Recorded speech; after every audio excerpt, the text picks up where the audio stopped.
Welcome to Crawlspace. I'm Tim here today with Lance. How are you today, Lance? Feeling good. Weather's nice out. Nestled here in Wormtown. Beautiful Crawlspace studios. Feels good. How are you? I'm doing well as well. And this interview today, Lance, is really fun.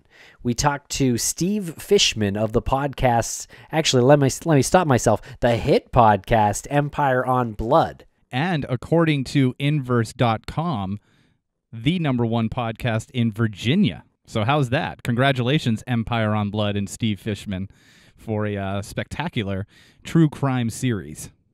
So check that out. We think you'll really like the show. Also, we have a new Crawlspace merchandise store that is open.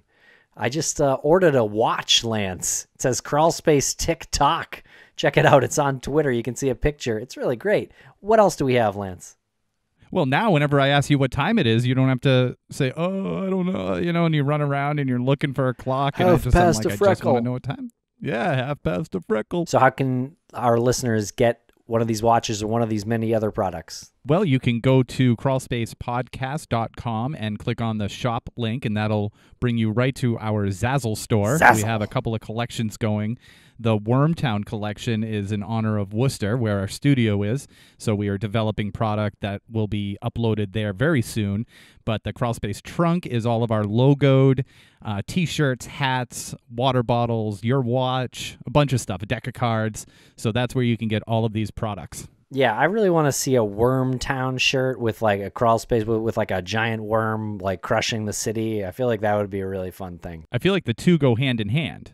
The worm, Crawlspace, I feel like there's a lot of material there, a lot that can come out of that. And Tim, how's our Patreon doing? I don't want people to forget about the Patreon page. Our Patreon is rockin', Lance. We posted some backstage video from CrimeCon exclusive to the patrons. We also posted a Finding Maura promo several days early. So I think that's one thing we'll be doing is posting these episodes ad-free and several days early in a lot of cases as well. Okay, so check that out at patreon.com/crawlspacepodcast.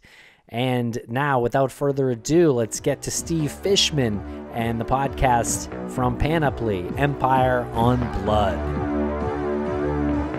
Welcome to Crawlspace. Here we are today, joined by Steve Fishman of the new podcast, Empire on Blood. How are you, Steve? I'm pretty good. Thanks for having me. Well, thank you for coming on. I have to say, Empire on Blood is... Can I go out on a limb and say it's like The Wire for true crime podcasts? It instantly reminded me of The Wire.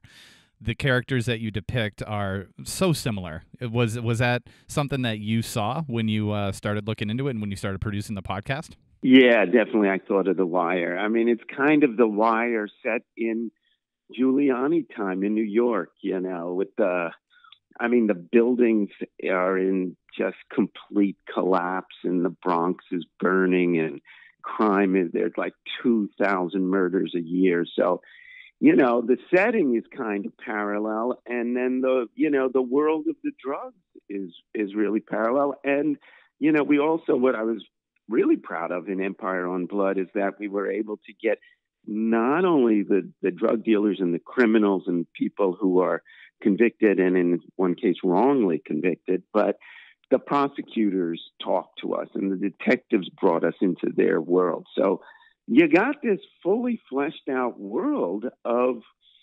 crime and crime prevention and detection. And yeah, it's kind of gritty. It's street level like The Wire. And I guess lastly, what I think really worked for us is that we were able to get close enough to the characters so that their relationships and their conversations among one another really, we reproduce them and it really creates this sense of character. In the end, I think Empire on Blood, it's true crime and there's a mystery and a big crime at the center, but it's really character driven. So before we get too far down that road, for the listeners, can you give a quick, what's the subject of Empire on Blood?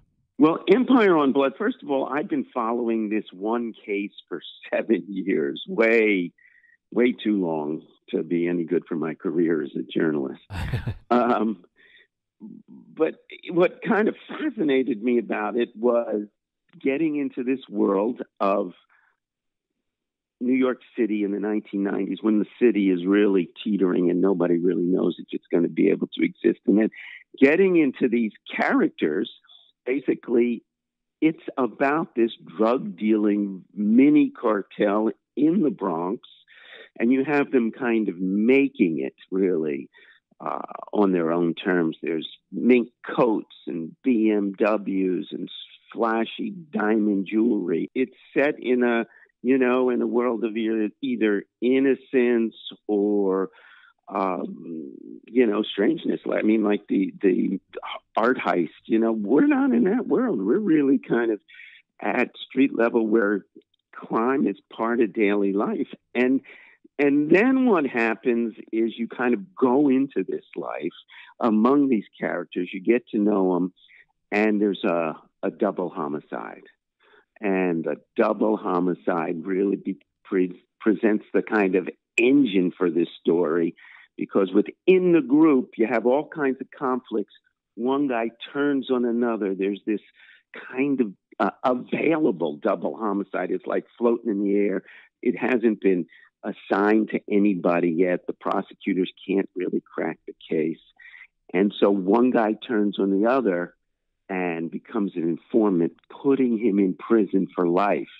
And then that's where the story really picks up, because now we get to know him in prison, and we get to know the informant who also goes to prison, and their battle, and they meet in prison, and they are really trying to, at one point, work out their relationship in prison.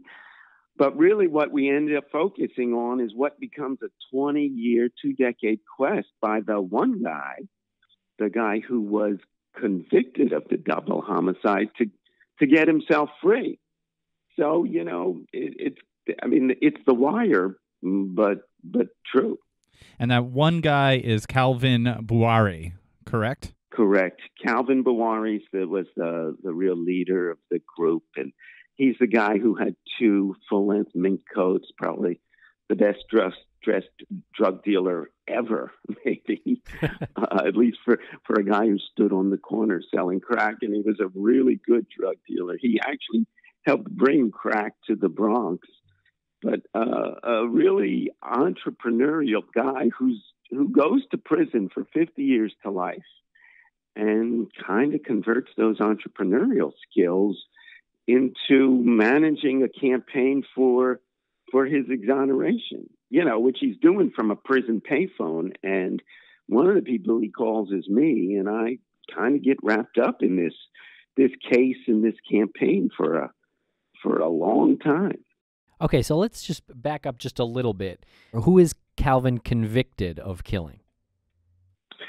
Calvin's convicted of killing 2 brothers, the Harris brothers, who were sitting in a white BMW on a September 9th in 1992 on East 213th Street in the Bronx. And they're not involved in the drug scene. They're car thieves. They're eating in the front seat of their car. One's drinking a Heineken.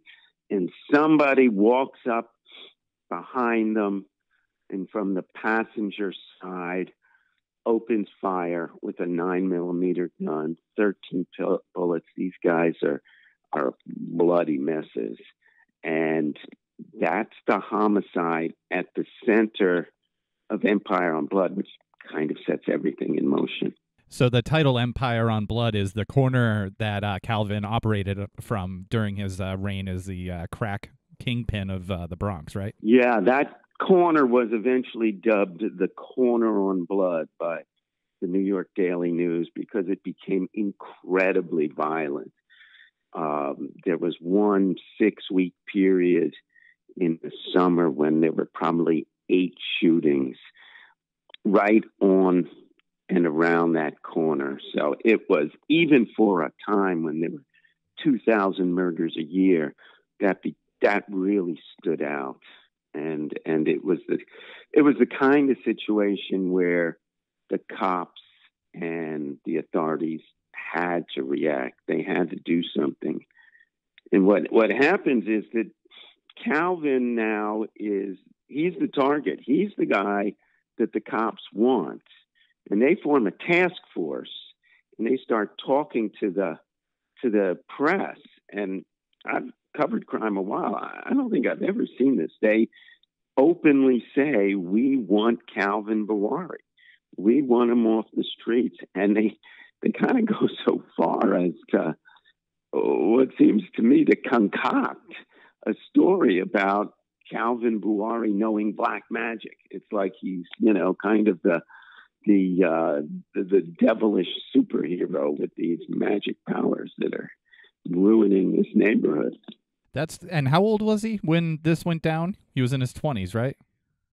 Yeah, he was in his young 20s. He was 22 or so. And, he's the leader of this small gang of prospering drug dealers. And the guy who becomes his nemesis is a guy named Dwight Robinson. And Dwight is about 4 years younger. And Dwight, who I've spoken to a lot, still do, Dwight he's really in love with Cal. I mean, he idolizes Cal. He dresses like Cal. He sometimes talks like Cal. And then there's a moment where Dwight feels spurned by Cal. He feels like Cal has rejected him, and it's kind of twinned with Dwight's own ambition, which is to take over. Why does he need Cal? Cal doesn't even like me. And that's when things really go crazy in that scene and in the Empire on Blood story. One more thing about that is that Dwight is, I find him poetic. He's kind of a poet of evil, but he's extremely articulate, and his phrasing is very powerful at times. And he's the guy from whom I get the phrase Empire on Blood, because he kind of gives me this soliloquy at one moment where he's talking about what he and Cal and the other people in the little gang believed, which is, I'm paraphrasing now, he said, but if you had to kill a few people to get what you want, so be it. We believed we could build an empire on blood. We could rise on blood. I mean, that whole thing was so chilling to hear, and it was at the same time so powerful. I just thought, Empire on Blood, that's kind of what this is about. Well, that leads me to my next question, which was fascinating when listening to the podcast. These are the types of people that are really anti-heroes. They have created an empire off of pretty much destroying their neighborhood with crack. They know they're doing it, and it just sounds so different from, say, your background. How did you end up becoming kind of initiated in their world? How did you interact with that world, and how did they receive you? Well, that's a great question, because it's not obvious. I mean, I'm a college-educated white guy from the suburbs. I've never tried crack, and I, made my spending money cutting lawns. So there was a pretty big gulf, and I recognized that and felt like I had to essentially immerse myself in the culture, spend a lot of time, and really try to get to know people as people. I mean, the thing that I'll say is I've been a print journalist for a couple of decades, and for me, the whole project of journalism is to transcend who you are and tell the stories of other people who are not like you. I mean, maybe they're European or Afghani or billionaires or living on the street. I mean, there's always an act of leaping that's at the heart of journalism, and I think that what you need to bring to it is kind of an open mind and also a bit of empathy. I mean, as a journalist, I've always thought that being able to tell the story from the subject's point of view is what I'd like to do. And I think that takes some, not only objectivity and not only judgmental skills, but really an act of identifying with and empathizing with the other person. So it's never lost on my subjects or, the people that I really become friends with in this story that I am who I am, which is not only a guy whose background is really different, but also a journalist. But it also does get lost because, there are pretty intense emotions that are generated by this, and we're sharing them. And that is kind of a bond. Yeah. I mean, I'm not going to go too far because, there were times when I made the mistake of thinking that Calvin Buari, the wrongfully convicted guy in prison, and I, Steve Fishman, we're on this journey together. Well, that's really not true. I mean, Cal was in a 6 by 10 foot cell, and I was talking to him from Brooklyn, so we were really not on the path together. At the same time, there's a moment which always still makes me emotional when I hear the tape of it. It's Cal has finally, after 2 decades, found an attorney who will take his case, and he's a big attorney who defends wrongfully convicted people. He defended Hurricane Carter and got him off of a triple murder, got him exonerated. And the problem or the challenge for Cal is, on the one hand, he's finally got somebody in his corner, and on the other hand, the guy's 85 when he takes the case. He's got cancer. He's got heart problems. So he kind of comes off his deathbed to do this, and it's always a bit of a race against time. And the truth is that the lawyer loses the race, and Cal loses the race. And there's a moment when Cal calls me from prison and says, "Is it true that my lawyer died?" And it was true. And Cal, a guy who's really been hardened after 2 decades in prison, and a guy who's like physically, he can do 100 push-ups without a pause. I mean, Cal breaks down, and there's just, a minute of Cal sobbing, which, I'd never heard on first. And then, he has made it clear to me that any show of weakness in prison is basically making yourself a target. So he's standing in a corridor on a payphone, sobbing, and then turns and shouts over his shoulder, "I had a loss in the family. I had a loss in the family," which is a way to signal that he hasn't gone soft. I mean, it was an incredibly moving moment for me. And as a journalist, like, how do you deal with telling such a complicated story? Because you've been working on this for 7 years. You had all these audio tapes. Like, how does this even come together as a narrative? Well, I did. I landed at Panoply with about 50 hours of tape of what would be Empire on Blood. And I had some idea of what the story was, and I think I sketched out, 100 episodes or something that I thought it could be. Oh, wow. And no, I'm exaggerating, but I had, some double-digit number. And,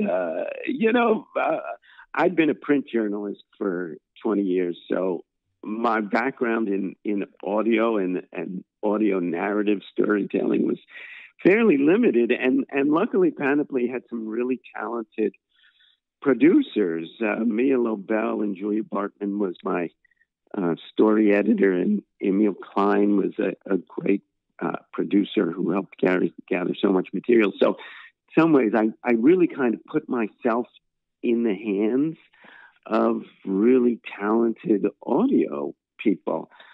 You know, like a lot of us, and I'm sure you guys have the same experience. You know, I kind of fell in love with certain moments, and I fell in love with details and characters, and to some extent, you gotta lose them if they don't help to tell the story. And it was really the Panoply crew that kind of stepped in and helped me murder the parts that didn't work. They killed your babies for you.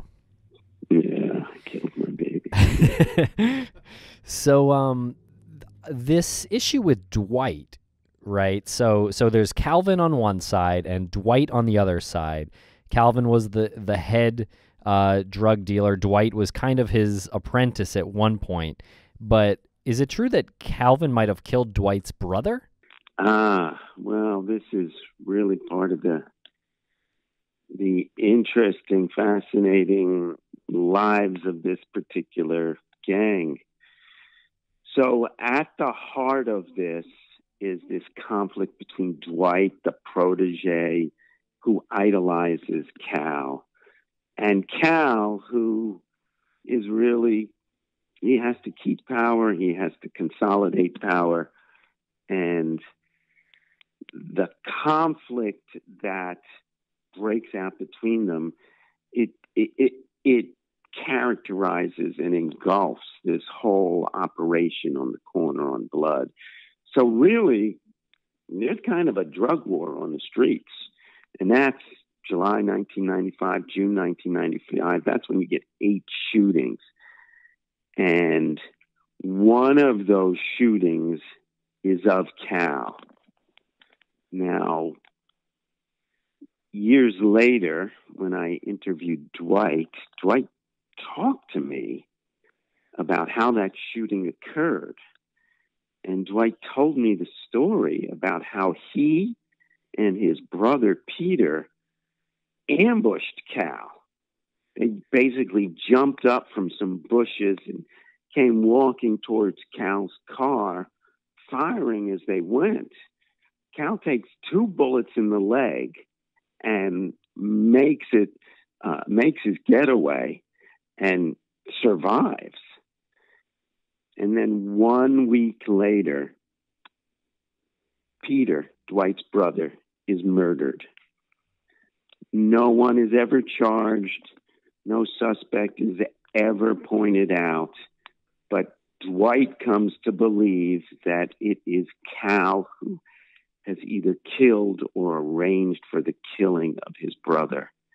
And certainly the timing of it gives some credence to that interpretation.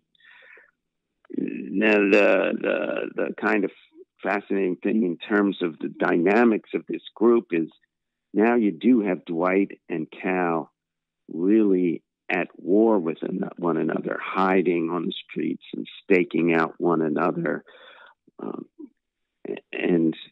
And then the police, they bring Dwight in to question him about the attempted murder of Cal. And Dwight makes this calculation. He basically says, yeah, the police were threatening me with arrest for attempted murder of Cal, but it was pretty clear from talking to the police, and this is Dwight talking, that the police really want Cal. So is there something that you, Dwight, can give us about Cal?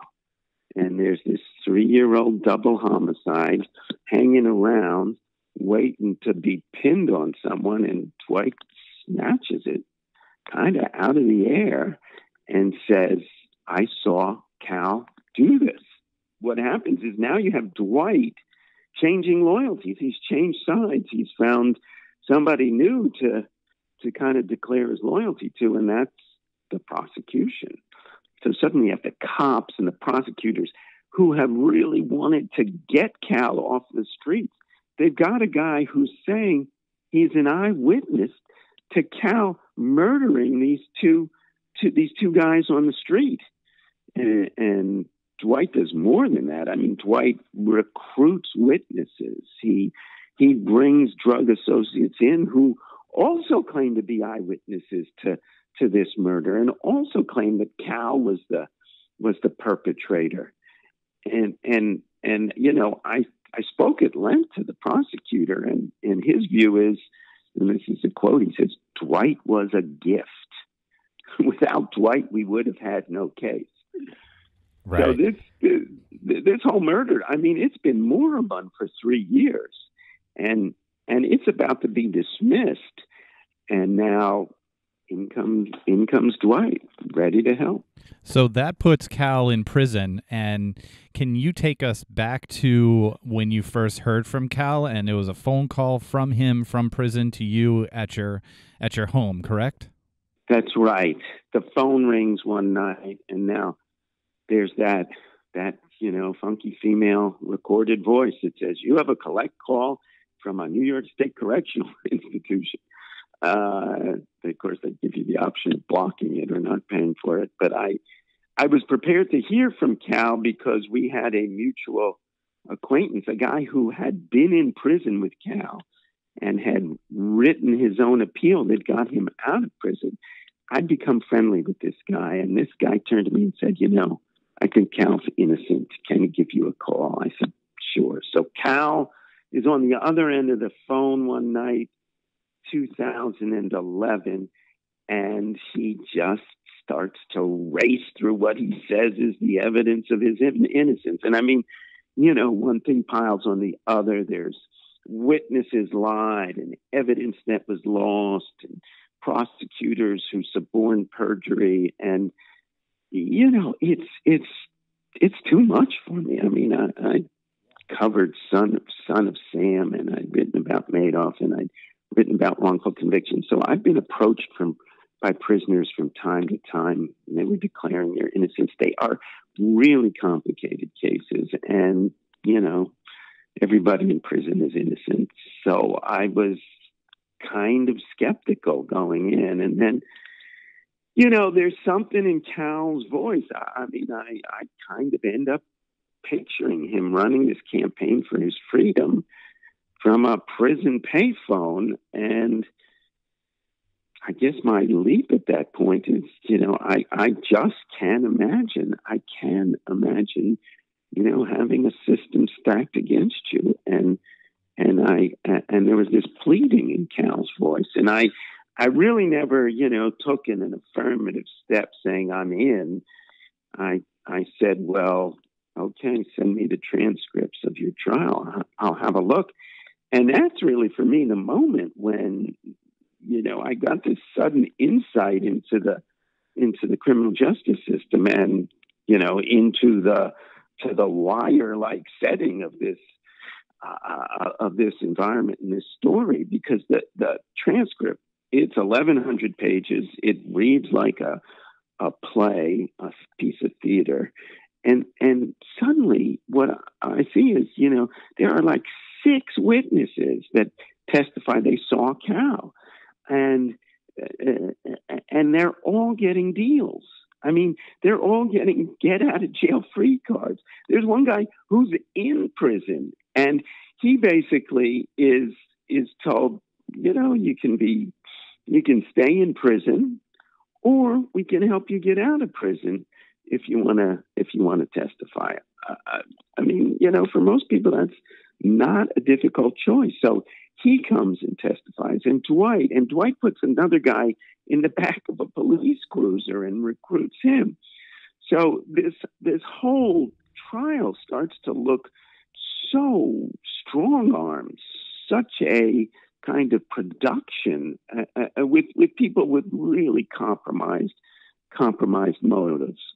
And then the other thing that happens, and this is all legal, of course, is that the prosecution goes to the judge and says, Calvin Buari is so dangerous that my witnesses need an order of protection. And the judge, who doesn't want to be on the front page of the tabloid, says, okay, and what does that mean for Calvin? It means that he cannot know the names of the witnesses who will be called to testify against him. He doesn't know who's going to march to the stand until they march to the stand.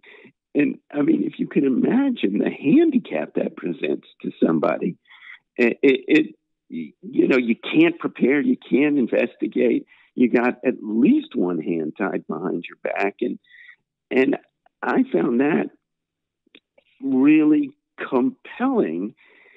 Maybe I didn't know that Cal was innocent, but it was easy for me to take the next step and say, this doesn't look like justice to me. This doesn't look like a fair fight, like a fair trial. Right. And by that time, Cal would call and say, "Can you do this? Can you do that?" And I'd say, "All right, I'll look into it."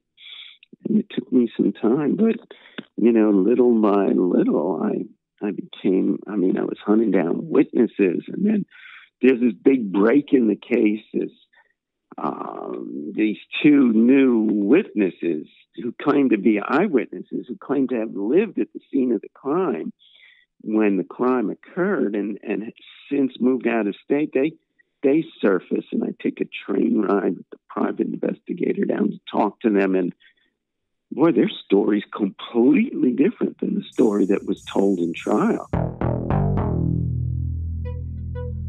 Are you hiring? Posting your position to job sites and waiting for the right people to see it, it's just not efficient. Well, there's got to be a smarter way, right? Well, there is, Lance, because we've been talking about these guys for a while. That's right. This is a ZipRecruiter we're talking about. Of course.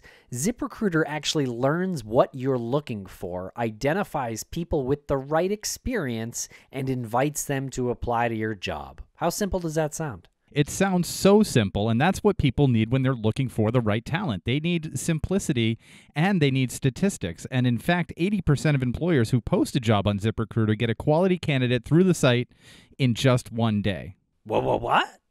Just one day. Oh, my God. 24 hours. The right candidates are out there, and ZipRecruiter is how you find them. So what do we have for our listeners from ZipRecruiter? Well, right now, Lance, our listeners can try ZipRecruiter for free. What? Yeah, no, free. Just go to ZipRecruiter.com/crawlspace. That's ZipRecruiter.com/crawlspace. ZipRecruiter.com/crawlspace. ZipRecruiter, the smartest way to hire. So you think Cal is not guilty of this double murder, but he is guilty of other crimes that he admits to, selling crack, and I know there was sort of a discrepancy. Did he carry a gun? He admitted he did carry a gun, so maybe he did other things with those guns or with that gun. I don't know. But my question is, as a journalist, how do you deal with your conflicting emotions with this person? Well, that's true, and that was part of the problem, or part of the challenge with the story is, I mean, Cal's innocent of these double murders, let's say, but kind of so what? I mean, he's a guy who ruined his neighborhood. He's a guy who brought crack to his section of the Bronx. I mean, he should have been in prison. And there were moments when that really troubled me, and I really thought, very selfishly, I thought, well, what am I doing spending my time on a guy who should be in prison? And I did put that question to Cal. I said, Cal, you should be in prison. And Cal, to his credit, he said, that's what I thought at first. He said, when I first got here for 50 to Life, he said that he thought, well, maybe this was punishment for what I did, for what I really did do. And then, of course, he became convinced that he shouldn't be in there for a crime he didn't commit. And that was his speech to me. He said, listen, if you're going to put me in prison for what I did. You can't put me in prison for what I didn't do. And I took that argument actually to a lawyer who eventually represented Cal, the Crusader. And I said, pretty much as you asked me, I said, this is not a good guy. This is not an innocent. Why are you spending time on this? What do you tell people? And he said, listen, I just don't think that prosecutors can deal with people this way. I don't think that the system can say, in effect, well, he didn't do this murder, he did another, so get him off the streets.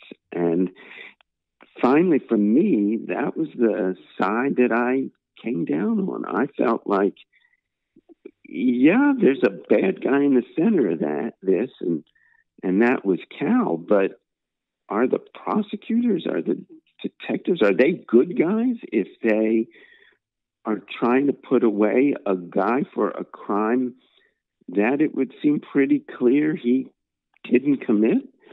I mean, I think that's in some ways at the heart of this, and I argue that Empire and Blood is a richer story because you have a whole bunch of moral complexities. But, you know, as a listener, you need to decide really whether you care about the fate of somebody like Cal. You know, and the last thing I'll say about that is I got to know Cal. He had already been in prison 15 years. So he grew up in prison. He went there when he was 24. And, you know, I knew a man who was 40.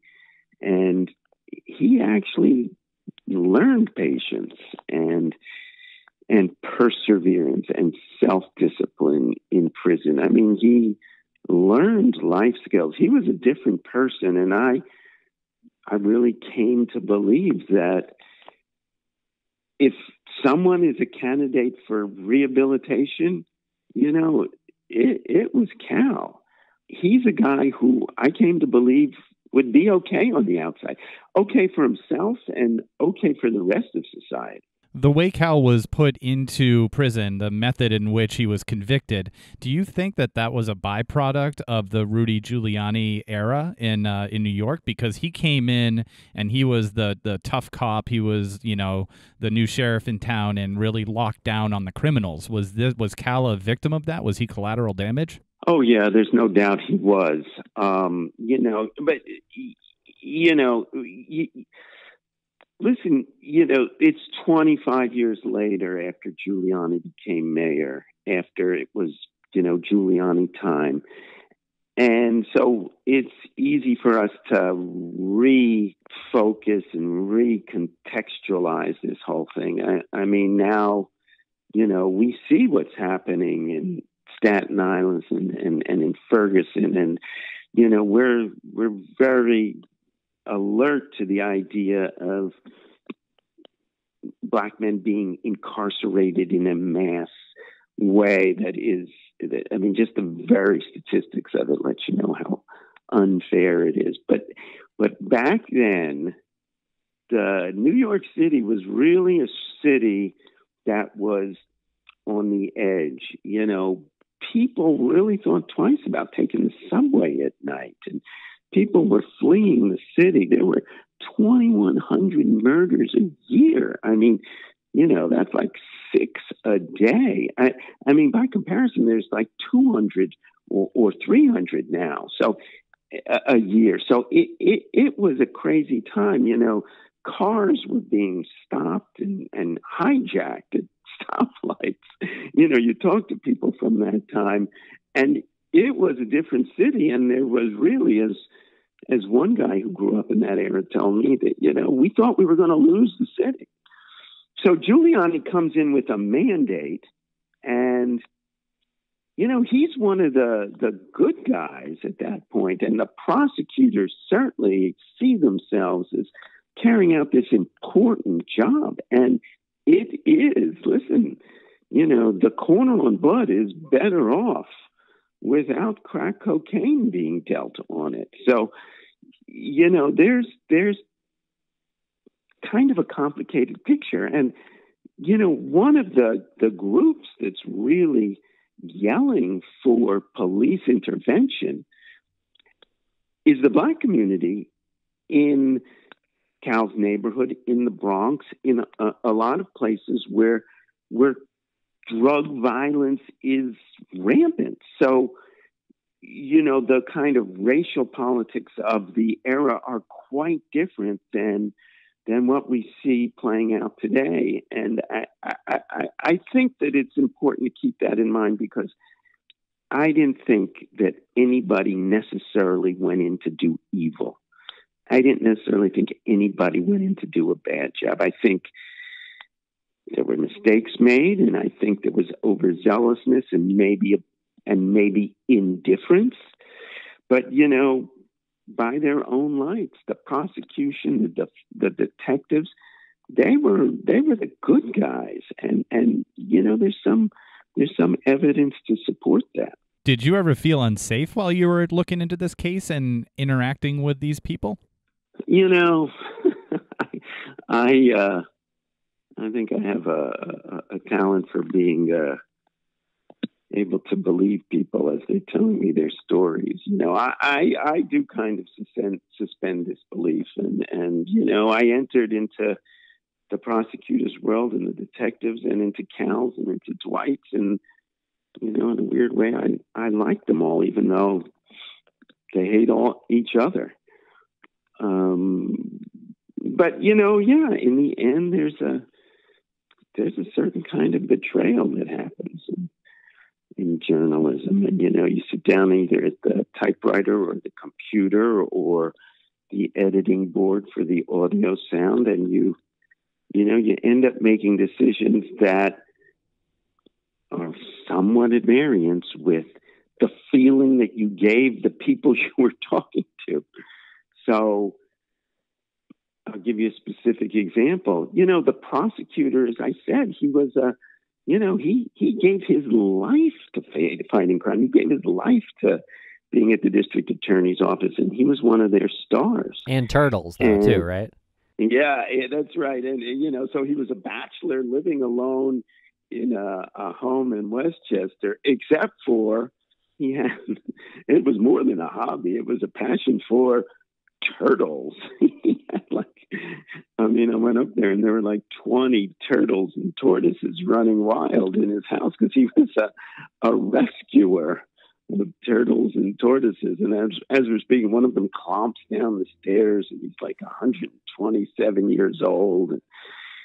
And the prosecutor, who I call Turtle Man ever after, picks him up and kind of rubs his neck. I love old turtles, and I love convicting bad guys. Yep. That was one of the parts of the podcast that I had to go back 15 seconds because I was like, "There's no way he just said that turtle's 127 years old." That turtle's seen some shit. That turtle has seen some shit.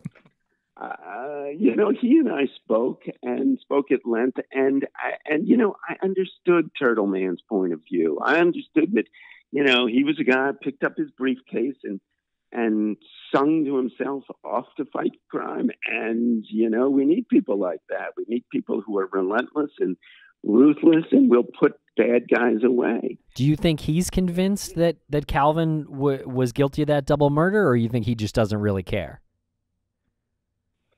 Oh, I don't think Cal did that double murder. Well, do you think that Turtle Man is convinced that he did, or do you think Turtle Man is like, well, this is a bad guy, and I've got a confession here, and this guy's going away? I don't know exactly where to come down on that. I think people tell themselves stories, and you tell yourself a story enough times, and you think you believe it. I mean, I think that Turtle Man's office, the apparatus of prosecution and investigation, was targeted Cal and wanted Cal and had a way to get him. And maybe in that process, there's like the deep skepticism that you're supposed to bring to a case because you're supposed to do justice and not just get convictions. I think, maybe that gets overrun sometimes. It's not the truth that people are after. It's, their version of the truth that they're out there selling. And there are competing versions of the truth. And at some point, you have to become a true believer. Now, do I think that Turtle Man was overzealous? Do I think that he overlooked things that in retrospect, it's easy to see? Yeah. And I guess maybe the most startling, I was going to say, but it's the fact that's listed highest and you see most clearly, I think, which is this: Turtle Man actually had convicted two guys about a half a dozen years before he convicted Cal. And those two guys were released by a federal judge who really scolded, admonished, lit into the Bronx DA's office, saying, you sought justice over conviction, because these two guys were not only innocent, but the federal judge said that the evidence was available to the district attorney, and the office didn't pursue that evidence vigorously. They'd made up their minds. They wanted a conviction. And who was the prosecutor in that case? Well, it was Turtle Man. So there had been a previous record of a case that was the facts of which really were parallel to those in Cal's situation. And it was disturbing that this had seemed to be repeated, that in two different instances, evidence of innocence wasn't given the same weight as evidence of guilt. And I think that in Empire on Blood, one of the real characters is the criminal justice system. And, how does it work, and how does it feel, and how does it operate in the world? And I think, like in every one of the characters, you see the flaws, the character flaws in the criminal justice system. Did you know that an estimated 5% of the world's population, that's 328 million adults and 32 million children, have disabling hearing loss, with the greatest prevalence in low and middle income populations? And what we do with the podcasting, I feel at times we might take for granted how the loss of hearing affects people, their family, their community, and basically the world at large. That's well put, Lance. And there's a solution here. Starkey Hearing Foundation provides hearing aids and hearing-related health care to millions of patients in over 100 countries, empowering them to achieve their full potential. The Starkey Hearing Foundation is legit, too, Tim. It's a 501c3 public charity. So donations are tax-deductible to the... let me start that again. And the Starkey Hearing Foundation is legit, Tim. It's a 501c3 public charity. Your donations, they're tax-deductible to the fullest extent allowable by the law. This month, Starkey Hearing Foundation and Audioboom are launching the Listen In campaign, and they're asking Crawlspace and our listeners to help them reach their $25,000 fundraising goal. Now, $25,000 really isn't that much money, and these funds raised from the Listen In campaign will support the next round of global outreach. You can help Starkey Hearing Foundation reach their $25,000 goal by donating to the Listen In campaign today. To give the gift of hearing, go to listenincampaign.org. That's listen, LISTEN, NIN, campaign, CAMPAIGN.org. Go to listenincampaign.org to give the gift of hearing today. We, in 2018, think that we are a society that is beyond the behaviors of, say, the 1800s in the Wild West, when lawmen just went rogue and I'm going to bend it as far as I can go just to get the bad guy. But it's just a different face on the same concept. Yeah, I mean, I think I think there's some truth to that. I think that there's, I guess we hope that there's some more checks, and, public opinion has changed. It was a time back there where, in that era in particular, when Cal went before a jury in 1995, I think a jury basically said, wait, you're a drug dealer? You're guilty. Get out of here. And there's no time. There's no motivation to treat somebody, as an individual, or even really, get into the weeds on the case. You're part of the problem. Get out of here. That was it. And, now our trust in the system of criminal justice, the system, that puts people in jail. I mean, we're more skeptical about it going in. We understand that, to put the best spin on it, that cops can make mistakes.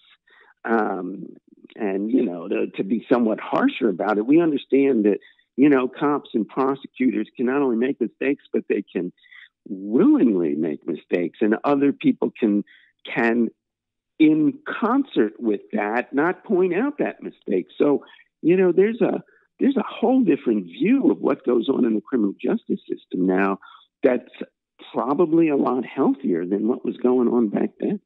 Tell us about these new witnesses. So these new witnesses are two sisters.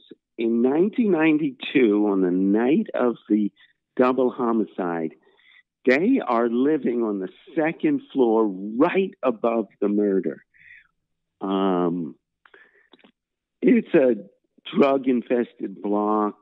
The 17-year-old is pregnant. The older sister, who's 10 years older, has a couple of kids. They spend like the next year there, and then they leave town. They leave for North Carolina. And they don't, find out what happened to Cal. Cal's not convicted until 3 years later. So they're kind of ignorant about the what happened in the case, but they say they've seen it. And that's the thing that finally happens 20 years later. They see a poster, or the older sister's back home for a reunion of her family. She goes to the old neighborhood. She sees a poster on a telephone pole that says "Free Calvin Buari." And that her story is that's when she realized that Cal has gone to prison for this murder, which she knows he didn't commit. So now I get word that she's got a story to tell, and I get word through this private eye, who's a guy that I've worked with before and have fondness for, and is like the weirdest guy I've ever met. He's like 6 feet tall, 125 pounds on purpose. He lost 25 pounds because he thought it was healthier. He may like Grigio a bit too much. He dyes his hair, wears big sunglasses. Does he cast a shadow? Only when he holds up a glass. I own a bar in Brooklyn. It's named Herbs after my father, and Joe, which is the name of the private detective. He came by Herbs and gave me a little bit of a critique on the place. And his main criticism was, Steve, these glasses aren't big enough. He wanted more alcohol in the glasses. And he's also, he's a fundamentalist preacher at the same time. So he carries a gun and a Bible. He didn't have the Bible at the bar, but he had the gun.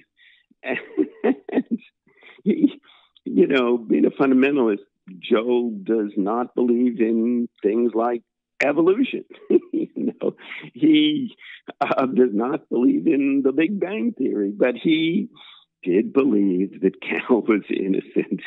And he gets this phone call from this sister, one of the sisters, and she says, I saw it. And he says, because Joe is paranoid, he says, don't tell me anymore. I got to come to see you. And he calls me and invites me to go with him. And I'm thinking, Joe, we're going to take a 12-hour train ride, because by now they live in North Carolina. I think, do we know what they're going to say? And Joe says, no, I wouldn't let him say on the phone, you don't know who's listening. So now, excuse me. So now I'm going to North Carolina on this long train ride with a guy who has a certain fondness for wine at all hours of the day. He's paranoid. He's carrying a gun. And I'm thinking at one point, am I out of my mind? But then we get there, and these two sisters are at the Holiday Inn, and we sit down with them. And the big sister, her story is actually not that compelling to me. She said she looked out the window and she saw something, but she said, talk to my little sister. Her little sister, Nikki, goes by the nickname Evelina. Yeah. Evelina, because when she gets mad, apparently she's not just mad, she's evil. She's got this incredibly fierce temper. And she is a very forceful woman. I met her when she was 40, but she was she was 17 when she was sitting on the stoop. So she was outside about 25 feet from the murder when it went down. So she sees the whole thing. And as we're sitting there and I'm recording her conversation, she kind of has this like PTSD episode where she kind of remembers and re-feels the whole scene and the bullets and how freaked out she was and how awful it was. And, you know, all the doubts that I'd had, all the skepticism that I'd had about, well, Cal, 6 witnesses did say that they saw you do it. I mean, it just kind of evaporates at that point because I find her incredibly believable. And I just think that if she's going to tell this story, she's definitely an eyewitness. She was there. And we don't want to give anything away because the story is riveting and the podcast is fantastic. So I wanted to interrupt you there before any breaking news came out that people hadn't heard. But yeah, it's a incredible moment during the podcast when that happens. Yeah, thank you for stopping me. I probably would have finished the story in the wrong place. Right. Yeah. We want people to hear that part on Empire on Blood, not on Crawlspace. Yeah, so check out Empire on Blood from Panoply. Great new podcast from Steve Fishman and the people at Panoply. So thank you very much for taking the time out of your day and joining us, Steve. Well, it was a real pleasure. I really enjoyed talking about it, and good luck to you guys. You do great work. Oh, thanks so much. Good Thanks luck a to you lot. as well. This is just looked down at the time, and it's been 52 minutes, and it really flew by. I mean, this is such a multifaceted, ridiculously interesting story. Well, thank you for saying that. I mean, I was engrossed in it for 7 years off and on. So, you know, to a certain extent, I'm glad it's alive in the world, and it's the burden of others now. I just have one more quick question, and that is, do you consider yourself friends with Cal and with Dwight? You know, it's very strange, but there's I do have a friendship with Cal, and I do have a friendship with Dwight.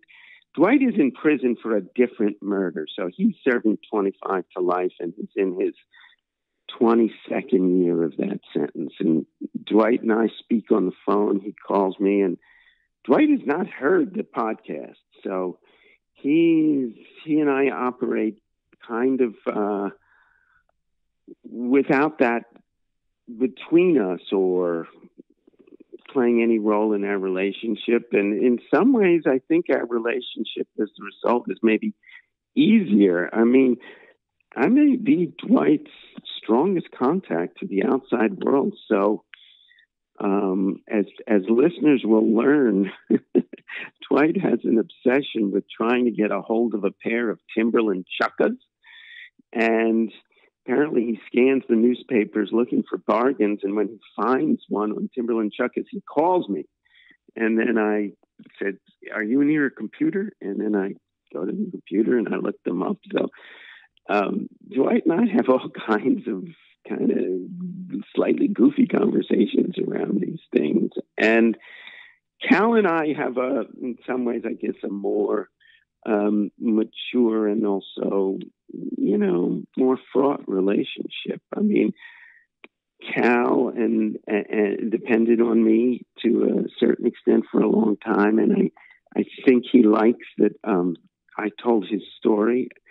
You know, I think that Cal probably doesn't love all of the podcasts. He and I have never spoken about it. I didn't bring it up and he hasn't brought it up, but I do think that some of it was difficult for him to hear. And certainly if he had been at the editing controls, it would have come out differently. But, you know, that said, I still connect with Cal and root for Cal and try to help where I'm able. I mean, Cal has now put those entrepreneurial talents to use in the world. He started a car service that transports loved ones of inmates to prisons to see them. I mean, you know, Cal's the kind of guy, he did the market research when he was in prison. He came out. Somehow he got a hold of a van, and now he's got a hold of a second one, and he's got 2 or 3 drivers, and he's calling himself the Uber, the Uber of prison transport. So, you know, in some ways, Cal is somebody I admire, and you know, there's certain things about him that I relate to a bit. That, you know, achievement orientation, his ambitions, his drive. I mean, those are things, qualities that I admire and recognize and value. So he and I do have a relationship and a strong one, and so do Dwight and I. And you'd think those would be at odds, and you'd probably be right. And in fact, Dwight does sometimes talk to me about Cal, and in fact, just sent me a letter that he wants me to transmit to Cal. And it pains me somewhat to be the person telling Dwight, Dwight, I don't think Cal wants to hear from you, which shockingly is a shock to Dwight.